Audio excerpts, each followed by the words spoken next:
नमस्कार. वास्तू रविराज वास्तू संस्कृती ह्या कार्यक्रमामध्ये आपलं स्वागत. भारतातील सर्वात मोठ्या वास्तुशास्त्र मार्गदर्शन आणि प्रशिक्षण देणाऱ्या संस्थेचे संस्थापक संचालक डॉक्टर रविराज अहिरराव तुम्हाला वास्तुशास्त्रासंबंधात मार्गदर्शन करतायत. नमस्कार डॉक्टर. गोव्यातील प्रुडंटच्या प्रेक्षकांना डॉक्टर रविराज अहिररावचा नमस्कार. डॉक्टर वास्तुरत्न, वास्तुश्री, वास्तुभास्कर इत्यादी पुरस्कारांनी सन्मानित आहेत. ठाणे, पुणे, सिंगापूर, सिडनी या ठिकाणी त्यांची कार्यालय आहेत. मागील 18 वर्षामध्ये भारत आणि 22 इतर देशांमध्ये त्यांचे संतुष्ट ग्राहक आहेत 31,000च्या वर. त्याचप्रमाणे वास्तुशास्त्राच्या मार्गदर्शनातून आणि प्रशिक्षणातून त्यांनी 7,000च्या वर विद्यार्थी प्रशिक्षित केलेले आहेत. डॉक्टरांच्या पत्नी मंजुश्री अहिरराव यासुद्धा याच क्षेत्रामध्ये त्यांना मदत करत आहेत आणि लोकप्रभा साप्ताहिक ह्याच्यामध्ये माझे अनुभव ह्या सदरामधून त्या लेखन सातत्याने करत आहेत. आणि ह्या सदरामध्ये अतिशय वेगळ्या, विचित्र आणि गमतीदार स्वरूपाच्या म्हणजे वास्तुदोष असलेल्या ज्या गंभीर अशा केसेस आहेत त्या त्यांनी कशा सॉल्व केल्या, त्याच्यामध्ये कसा मार्ग काढला, ह्या केसेस त्याच्यामध्ये त्यांनी विवरण त्याचं करून सांगितलेलं आहे. डॉक्टर, मला तुम्हाला असं विचारायचं आहे ह्या भागामध्ये की इंटरनेट म्हणा, वायफाय म्हणा, मोबाईल म्हणा, या वेगवेगळ्या कारणांमुळे हल्ली कुटुंबातला संवाद हरवत चालला आहे. पण 2 पिढ्यांमध्ये एक जनरेशन गॅप ही तर चालत आलेलीच आहे. पण तरीसुद्धा पूर्वी जेवढा असायचा तेवढा सुसंवाद तर राहिलेलाच नाही आहे. किंवा काही कुटुंबामध्ये कलह असतात, भांडणं असतात, अशांतता असते. तर अशा वेळेस आपल्या वास्तूमधले काही दोष त्याला कारणीभूत आहेत का, असं तुम्हाला म्हणायचं आहे का? मॅडम, मी असं म्हणेन की तुम्ही आत्ता जो प्रश्न विचारला त्या प्रश्नातच त्याचं उत्तर आहे. म्हणजे असे बेसिकली एक लक्षात घ्या की नो डाऊट ज्याला घरामधला संवाद, घरातल्या सदस्यांमध्ये संवाद असणं हे अत्यंत आवश्यक आहे. किंबहुना म्हणजे माझं जे वास्तू रविराज हे एकपात्री नाट्यप्रयोग आहे त्याच्यामध्ये मी असं एक माझा डायलॉग आहे की ज्या वास्तूमध्ये लोकांमध्ये संवाद होत असतो त्याला घर म्हणतात आणि जिथे संवाद नसतो त्याला लॉजिंग बोर्डिंग म्हणतात. कारण लॉजिंग बोर्डिंग मधला माणूस हा फक्त एका यंत्राप्रमाणे किंवा विशिष्ट उद्देशाने तिथे आलेला असतो, तिथे राहतो, काम करतो, चालला जातो. पण घर हे बेसिकली नुसतं विटा चुना मातीचं नसतं तर भावनांचं जोडलेलं असतं. किंबहुना मॅडम एक लक्षात घ्या की कुठल्याही घराची पूर्तता केवळ घरच नाही बरं का. एखाद्या ऑफिसमध्ये 4 माणसं काम करू देत नाही तर 400 माणसं काम करू देत. एखाद्या फॅक्टरीमध्ये सुद्धा तीच परिस्थिती आहे. एखाद्या हॉस्पिटलमध्ये, हॉटेलमध्ये ही सगळी माणसं जेव्हा एकत्र एकोप्याने काम करतात ना तेव्हा उत्कृष्ट काम निर्माण होत असतं. तीच गोष्ट जर त्या घरामध्ये सुसंवाद असेल ना, त्या घरातल्या माणसांची मनं जुळलेली असतील ना तर ती एकमेकाच्या मदतीला, एकमेकाच्या संकटांना सहज धावून जातात आणि एकमेकाला मदत करून एक वेगळा आनंद प्रस्थापित करत असतात.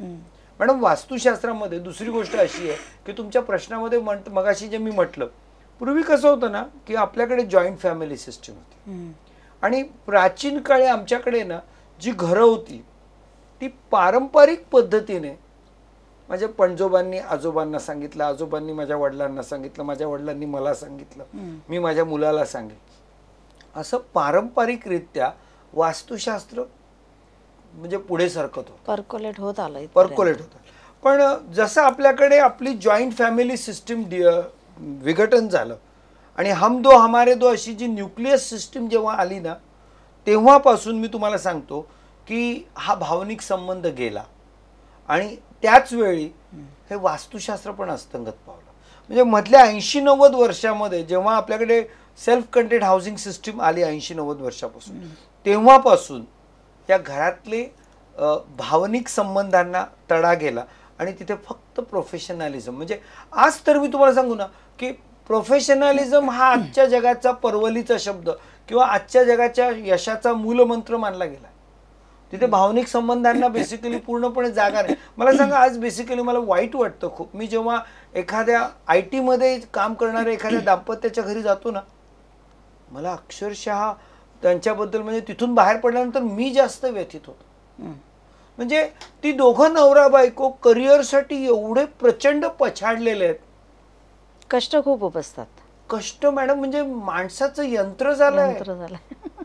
म्हणजे त्यांना माहिती आहे का की म्हणजे कित्येक दाम्पत्य माझ्याकडे किंवा म्हणजे आता लोकप्रभाचा तुम्ही मगाशी जो उल्लेख केला त्याच्यामध्ये तुम्हाला काही अनुभव असे बघायला मिळतील की IT मध्ये काम करणारे हे नवरा बायको एक वैवाहिक संबंध, एक नवरा बायकोचे जे काही रिलेशन्स आहेत ना ते पण विसरले आहेत किंवा त्याला पण वेळ नाहीये त्यांना.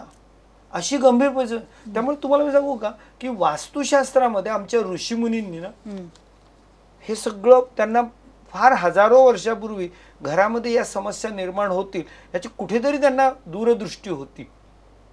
म्हणून वास्तुशास्त्र त्यांनी डिझाईन करताना वास्तुशास्त्रामध्ये वायव्य दिशा म्हणजे नॉर्थ वेस्ट दिशेला त्यांनी रिलेशनशिप आणि कम्युनिकेशन म्हणजे सुसंवाद केंद्र किंवा सुसंवादाचं स्थान म्हणजे वायव्य दिशा किंवा वायव्य दिशेचं वास्तुशास्त्र जर तुम्ही व्यवस्थित प्रस्थापित केलं तर तुमच्या घरात सुसंवाद येऊ शकतो. आता वायव्य दिशेचं वास्तुशास्त्र म्हणजे काय, तर वायव्य दिशेमध्ये प्रकर्षाने मोठ्या मुलाचा बेडरूम किंवा पाहुण्यांची बेडरूम असली पाहिजे. वायव्य दिशेमध्ये टॉयलेट असलं पाहिजे प्रकर्षाने. वायव्य दिशेमध्ये स्टोअर किंवा अशी काही जी अडगळीची खोली आहे सामान ठेवायची ती वायव्य दिशेमध्ये असली पाहिजे. एखादं जर ऑफिस असेल तर त्या ऑफिसमध्ये जो माल विकायचा आहे फिनिश गुड तो वायव्य दिशेमध्ये ठेवला पाहिजे. किंवा सेल्स, मार्केटिंग, डिस्ट्रीब्युशन, लॉजिस्टिक्स या गोष्टींना वायव्य दिशेत स्थान दिलं पाहिजे. कारखाना असेल तर कारखान्यामध्ये तयार झालेला जो फिनिश गुड जो डिस्पॅच करायचा तो वायव्यामध्ये ठेवला पाहिजे. किंवा वायुतत्वाशी संबंधित कॉम्प्रेसर्स वगैरे या कारखान्यामध्ये असले पाहिजे. म्हणजे अशा पद्धतीने तिथे रिलेशनशिप कम्युनिकेशन एस्टॅब्लिश होतं. म्हणजे माझ्याकडे काही कारखाने बेसिकली मी तुम्हाला सांगेल की इव्हन गोव्यातच मी 4-5 वर्षापूर्वी एका कारखान्याचं काम केलं होतं. मी तो कारखाना बघितला आणि कारखाना बघितल्यानंतर मी फक्त त्यांनी एवढंच सांगितलं की तुमच्या कारखान्यामध्ये ना अगदी छोट्यातल्या छोट्या लेबर पासून वरचा टॉप मॅनेजर एकमेकाचे पाय कसे ओढायचे आणि एकमेकाला क्रॉस कसं करायचं एवढंच काम जास्त करतात. तो म्हणाला, मला तो मालक माझ्याकडे बघून असा आश्चर्यचकित म्हणाला, साहेब तुम्ही तो पहिल्यांदा येता माझ्याकडे, तुम्हाला हे कसं कळलं? अरे म्हटलं बाबा तुझ्या वायव्यमध्ये कॉम्प्रेसर पाहिजे तर तिथे तू पाण्याची टाकी आणून ठेवली आहे.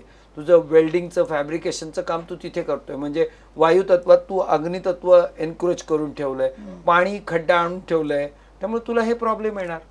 म्हटलं सरकारी अधिकारी सुद्धा तुला प्रॉब्लेम करतात खूप, कदाचित म्हटलं कोर्ट केस सुद्धा तुझ्या नशिबी येण्याची शक्यता आहे. म्हटलं साहेब आहे ऑलरेडी एक कोर्ट केस चालू आहे. म्हणजे इथपर्यंत बेसिकली या सगळ्या गोष्टी. किंवा मागच्या एका एपिसोडमध्ये मी अगदी पहिल्या दुसऱ्या एपिसोडमध्ये सांगितलं की एखाद्या वास्तूमध्ये गेल्यानंतर तुम्हाला खूप प्रसन्न वाटतं, मग तिथल्या माणसांमध्ये सुसंवाद बघा. आणि एखाद्या वास्तूमध्ये तुम्ही केव्हा एकदा बाहेर पडता, म्हणजे कधी कधी तर तुम्हाला सांगतो ना, म्हणजे मुंबई पुण्यात किंवा आता इव्हन पणजीमध्ये सुद्धा जेव्हा मोठमोठ्या सोसायट्या बिल्डिंग्स तयार होतात, मी काही वेळेस असं झालेलं आहे की मी त्या बिल्डिंग मधल्या एखाद्या फ्लॅटचं वास्तुशास्त्र करतोय आणि मी बोलता बोलता त्या घरातले जे लोक आहेत त्यांना सांगतो, मला वाटतं ना तुमच्या बिल्डिंग मधले लोक जे आहेत ना त्यांचे आपसी संबंध पण बिलकुल चांगले नाहीत. तो माणूस मला विचारतो, साहेब तुम्ही तर पहिल्यांदा येतात आमच्या बिल्डिंगमध्ये, आमच्या बिल्डिंग मधल्या लोकांचे संबंध चांगले नाही आहेत, हे तुम्हाला कसं कळलं? तर तेव्हा मला त्याला सांगायला लागतं, अरे बाबा तुझ्या बिल्डिंगच्या वायव्येला तो जो विहीर आहे किंवा ती नॉर्थ वेस्टला जी पाण्याची टाकी आहे किंवा ती नॉर्थ वेस्ट जरा जास्त जड झाली आहे, तो नॉर्थ वेस्टचा वास्तुदोष तुझ्या बिल्डिंग मधल्या लोकांमध्ये तणाव निर्माण करतो. That's all. So relationship communication ही अशा पद्धतीने वास्तुशास्त्राच्या माध्यमातून तुम्हाला सहज ओळखता येते. आता ओळखली म्हणजे एकदा डायग्नोसिस केलं तर त्याला उपाय करता येतात. That's very simple thing. असं आहे. म्हणजे कलह असतील हो नवरा बायकोमध्ये, हो स्ट्रेन रिलेशन असतील, हो तर त्याच्यावर उपाय तुमच्या वास्तूमध्ये फेरफार करून करता येतात हो. की विदाउट मोडतोड? पण आता पहिल्यांदा मी तुम्हाला मॅडम सांगेन माहिती आहे का, की आपल्या प्रेक्षकांना वादविवाद कुठे आणि कशामुळे होतात याचं कारण कळलं. साधारणपणे. आता आपला कार्यक्रम बघत असतील तर प्रेक्षकांना मी असं सांगेल की जर तुमचा मास्टर बेडरूम म्हणजे यांचा मास्टर बेडरूम जर आयदर आग्नेय म्हणजे साऊथ ईस्टमध्ये, हे जर अग्नितत्वात झोपत असतील तर हे तापणार दोघं, भांडण होणारच नक्की. किंवा हे जर वायव्य दिशेत झोपत असतील नॉर्थ वेस्टमध्ये, तर नॉर्थ वेस्ट म्हणजे कसं वारा आहे, चंचल आहे, सतत वाहत असतो. त्यामुळे वायव्यमध्ये वास्तव्य करणारा किंवा मास्टर बेडरूम म्हणजे किमान 6 तास आपण तिथे झोपतो. इतकं प्रदीर्घ वास्तव्यामुळे त्या माणसाच्या विचारधारांमध्ये किंवा त्याचे विचार हे असे धरसोड प्रवृत्तीचे होतात. त्यामुळे त्यांचे वादविवाद होतात. सो अशा पद्धतीने जर त्यांनी बघावं की जर त्यांच्या घरामध्ये वादविवाद होत आहेत तर वायव्य दिशा बिघडली आहे का, किंवा वायव्य किंवा आग्नेयमध्ये त्यांचा बेडरूम आला आहे का, या पद्धतीने सहजपणे आपल्याला ओळखता येतं.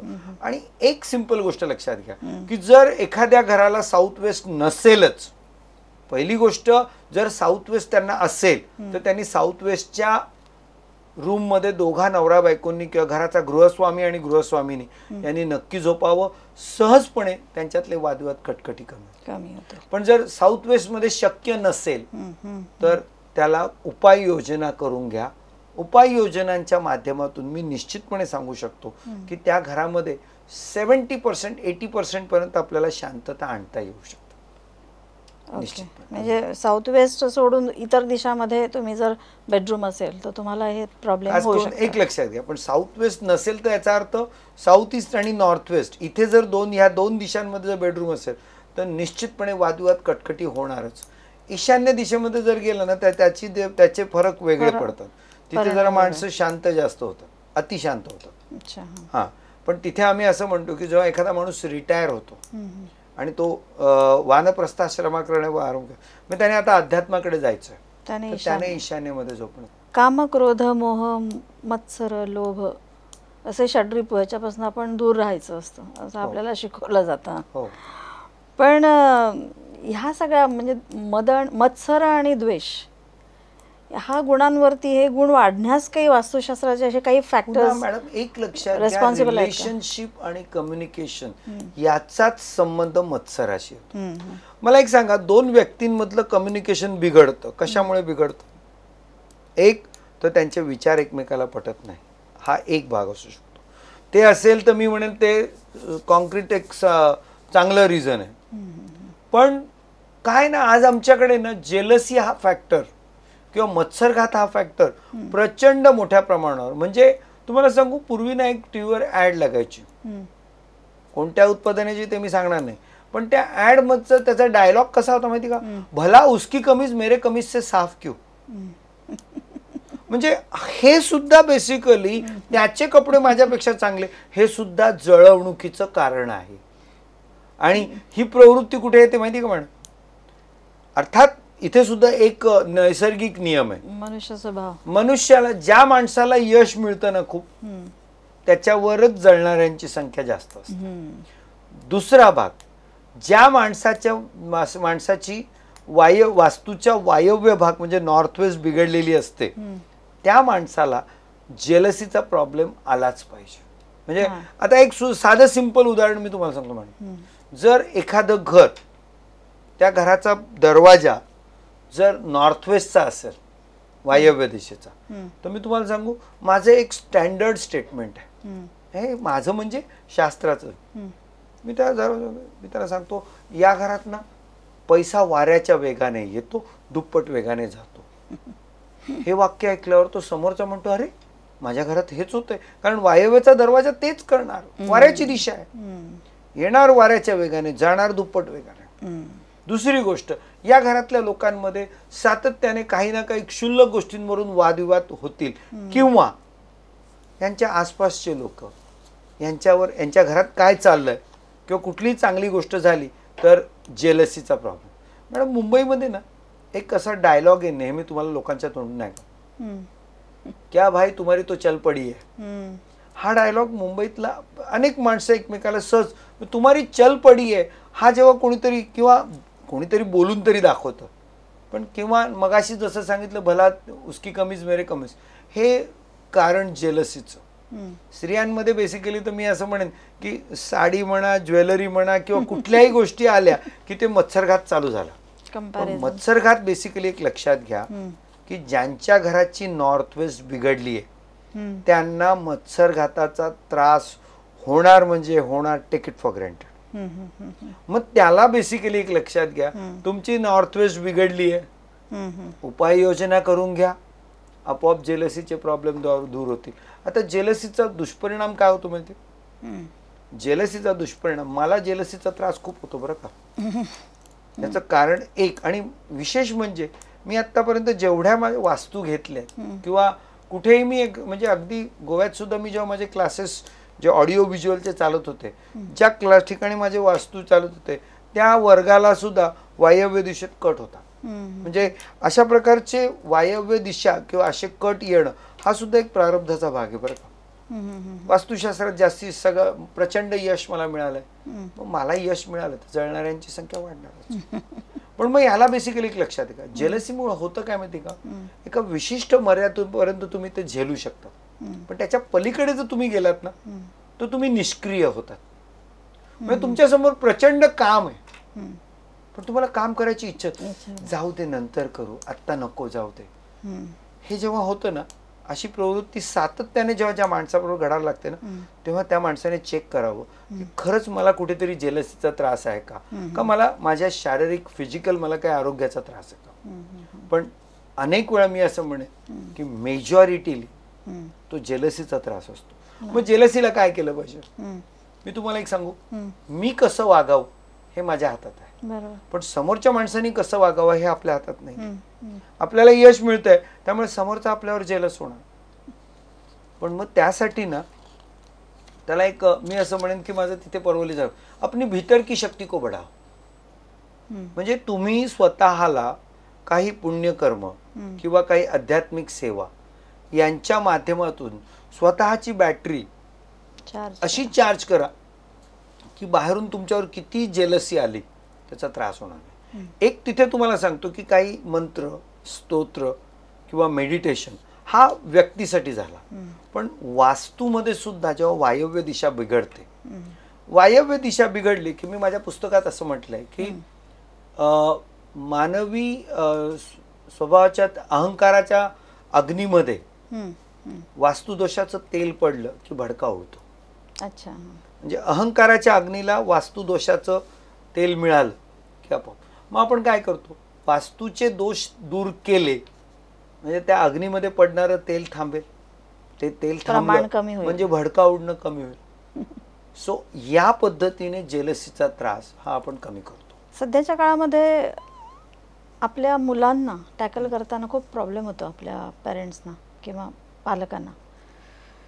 वाढत्या वयाची मुलं असतात आणि हा तर पिढ्यानपिढ्या चालत आलेला प्रॉब्लेम आहे.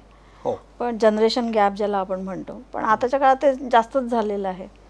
कारण आजूबाजूचं वातावरण एवढं फास्ट वेगाने असं बदलतंय की त्या वेगाला पालक कोप अप करू शकत नाही आणि ती मुलं आपल्या हातातनं जातात की काय असं वाटायला लागतं. तर मग असं आपल्या मुलांना मॅनेज करण्याकरता किंवा त्यांना समजावण्याकरता काय उपाय म्हणजे आपण करताय? मॅडम हा विषय खूप गंभीर आहे वास्तुशास्त्राच्या माध्यमातून. हो, किंबहुना मी तुम्हाला एक सांगतो की कदाचित आपण भविष्यामध्ये ना या विषयावर आपण एक वेगळा एपिसोड सुद्धा करावं असं माझ्या मनात आहे. किंबहुना मी आत्ता आपल्या प्रेक्षकांना सांगेन की तुमच्या मुलांच्या स्वभावामधला असा जो तीव्र प्रतिक्रिया देणं किंवा बिलकुलच पालकांना न जुमानणं, अशा जर काही गोष्टी किंवा त्याचं जे काही स्वरूप असेल ते जर त्यांनी आपल्याला लिहून पाठवलं तर मी असं म्हणेन की मला तो विषय आपल्या ह्या प्रेक्षकांना अतिशय चांगल्या पद्धतीने मी त्यांना या विषयावर मार्गदर्शन करू शकेल. किंवा मी त्यांना म्हणेन की अतिशय आपल्या फोन कॉलवरून किंवा मेलवरून त्यांनी आपल्याला तुम्ही ह्या समस्या आमच्याकडे पाठवा, मी तुम्हाला खरोखर याच्यावर खूप चांगलं मार्गदर्शन करेल. याचं कारण मी तुम्हाला सांगतो की आज आमच्याकडे जर रोज 100 ग्राहक येत असतील हं, तर या 100 ग्राहक नो डाऊट वेगवेगळ्या समस्या घेऊन येत असतात, पण यातल्या 80 ग्राहकांच्या समस्या ह्या बेसिकली इयत्ता 9वी पासून ग्रॅज्युएशन पर्यंत जर त्या घरात कोणी एखादा मुलगा किंवा मुलगी